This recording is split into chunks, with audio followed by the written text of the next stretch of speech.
Good evening, Mountaineer Nation, and welcome into the Mountaineer Effect. I'm your host, Marcus Dean, alongside my good buddy Sam here. We're right here on Geek Gorilla TV on YouTube. And of course, if you like what you see, make sure you like and subscribe to the page. And also, we also like to have some comments here. If you have any questions, concerns, it's going to be a different broadcast tonight. We're going to be talking about the NIL in terms, name, image, and likeness here on the page of the new rule that's been passed by the NCAA, and college athletes are now allowed to profit off their name. Sambo, I tell you, man, it's going to be it was a seismic shift in college football. Yeah, in a nutshell, I'm going to break it down real quick just by the actual policy. And what individuals can engage in NIL activities that are legal within their state law, where the school is located, right? And that's going to be a big one, because you may have a kid coming in, take Nico for instance, coming in from Arizona, coming into West Virginia. There could be two sets of laws that he has to apply, depending on how he markets himself.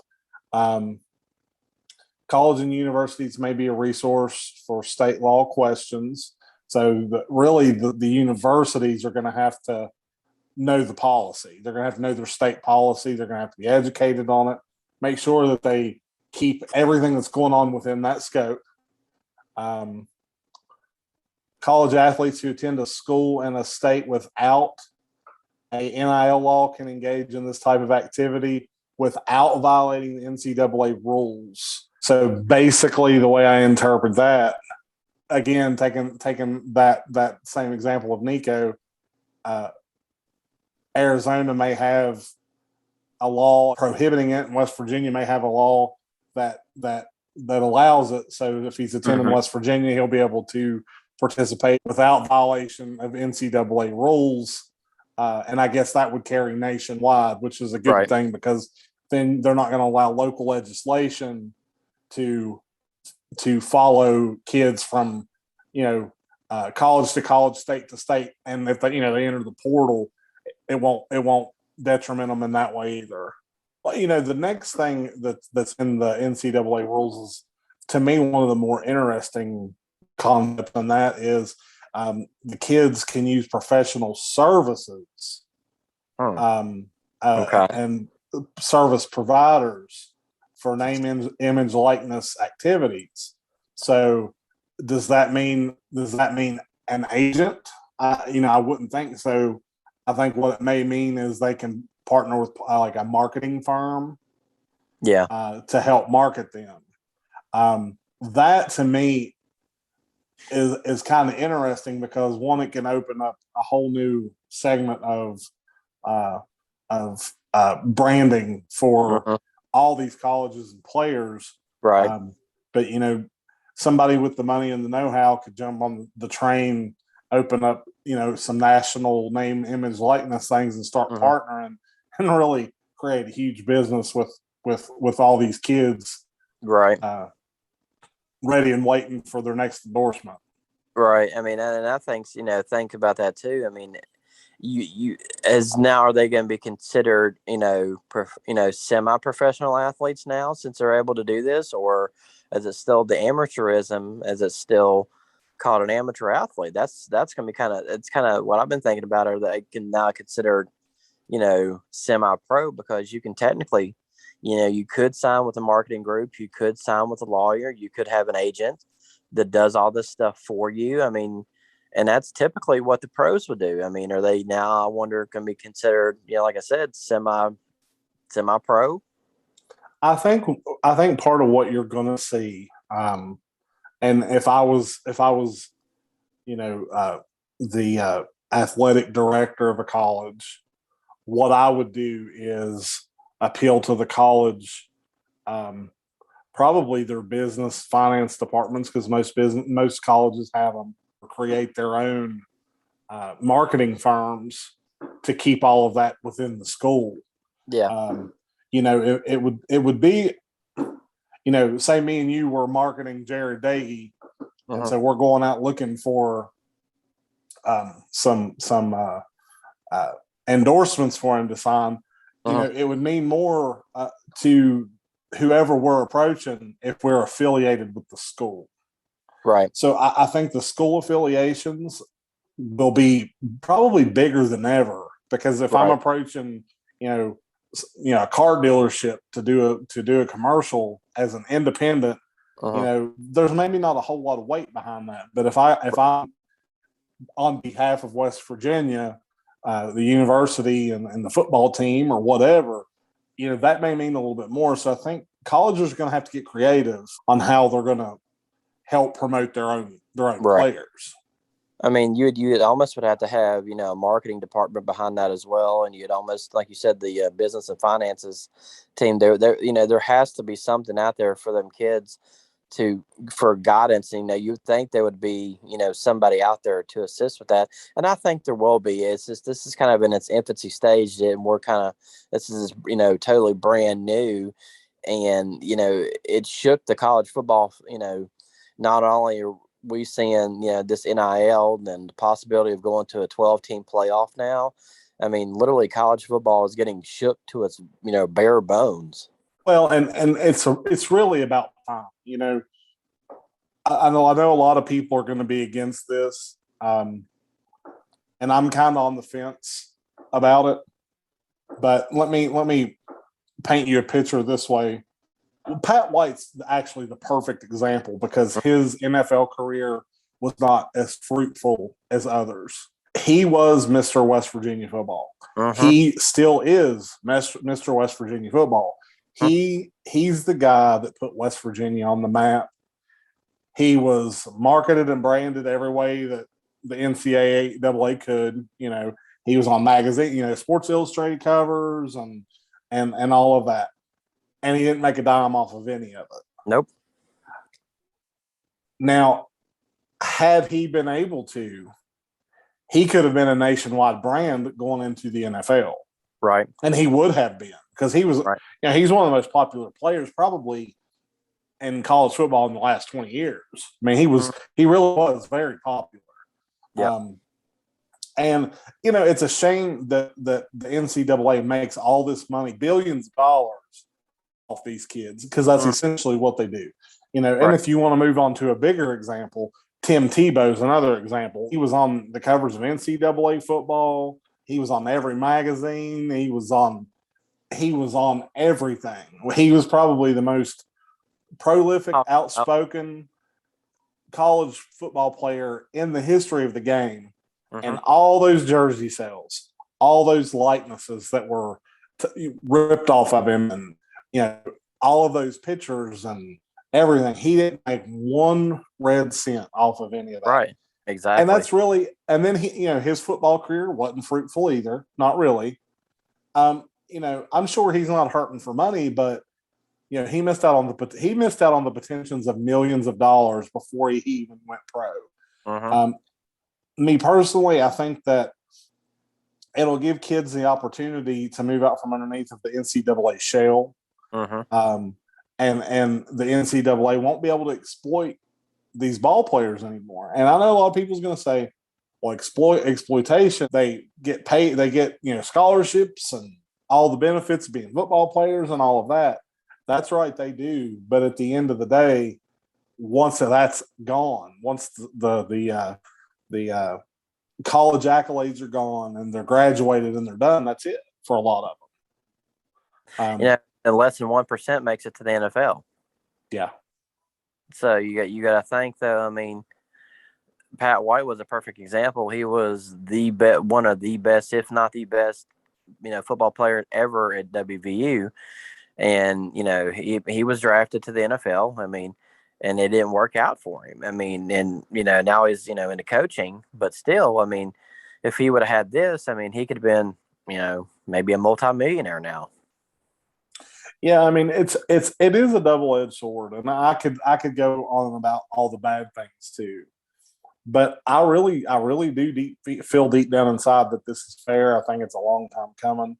I think you combine this with the portal, you're going to see kids being a lot more selective about where they go in college. That's not a bad thing, because we can't continue to talent dump places like Alabama and Auburn and Clemson and Georgia and Ohio State. I mean, it's just talent dump after talent dump after talent dump. And what you're going to see happen is instead of having, 3 5-star quarterbacks on Alabama's roster, those guys are going to say, well, I'm not getting any play time. I'm not making any money.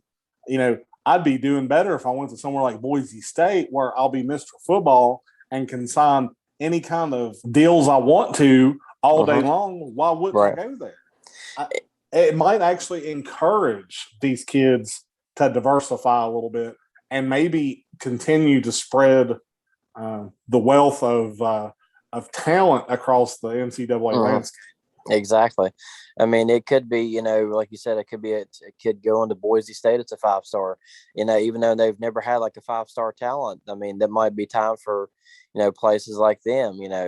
West Virginia, of course, had 5-star talents in the past, but nothing since 2009, since Geno came on board, have they had a 5-star player. It could cheapen college football a little bit. I don't think so. I really do believe that it's gonna make kids really look at where they're going to play, who's on the roster. That's kind of like you take Nico, for example. He was committed to go to Florida State, and Florida State kept courting another quarterback, and that quarterback signed a letter of intent to go to Florida State. And all of a sudden, Nico's like, "Hey, I'm not going to Florida State now. Like, if I'm not enough, or if I'm not good enough for you, then why would I come there?" And I think that's the mentality you're going to start seeing. And while you could look at that as a spoiled mentality, you can also look at that as kids being smart and saying, hey, I'd rather go to a smaller school and be Mr. Football where I can sign all the deals and make all this money off my likeness instead of competing year after year after year just for a job. Right. Because he could have went to Florida State and never saw a second of playing time, never saw a single endorsement. Then he comes to West Virginia, and we're already talking about him being a year one starter. And he comes in as a freshman starter. He's going to get some endorsements. There's no doubt about that. He's got a marketable name. He's got a marketable face. His play style is marketable. I mean, the kid's marketable. So why in the world wouldn't he come to West Virginia? Exactly. And to switch gears to a little bit in terms of recruiting, we did get the highest recruit in the Neil Brown era, higher than Nico. It's a 4-star, 5-star / cornerback named Jacoby Spells from right there in the Fort Lauderdale area. He plays at American Heritage High School there in Florida, which is one of the big time powerhouses in Florida. And he even said in a statement, he was recruited to go to Alabama. He was recruited to go play at, Miami and Clemson. He had all the offers. He had over 40 offers. The reason why he picked West Virginia, he said he wanted to go somewhere different where he could stand out and he could build a name and he could build a brand for himself. And as you said just a few moments ago, that's, that in a nutshell. Well, I mean, that's the thing. For all you young whippersnappers that might find yourself watching our podcast that are debating on going to West Virginia, you might go to Alabama and you might be able to win a national championship and you might be able to hoity-toity with Nick Saban and all of that. But there's no other state where you can go and be a football god. And that's why West Virginia is appealing to some of these kids. Because you're looking at guys, we still talk about guys like Major Harris. We still talk about guys like Pat White. Those are our football gods because we don't have pro teams. Nope. You have no competition. Nope. That's why, like, a lot of these kids need to look at West Virginia, and if you think you can come here and work hard and appeal to the people of this state, they will endear you till you die, and that's just the truth of it. Because West Virginia fans are loyal. Unless you screw us one way or the other, Rich Rodriguez, I mean, you know what I'm saying, though. West Virginia fans are loyal. They like their players. They remember what they've done for the state. They cheer for these kids.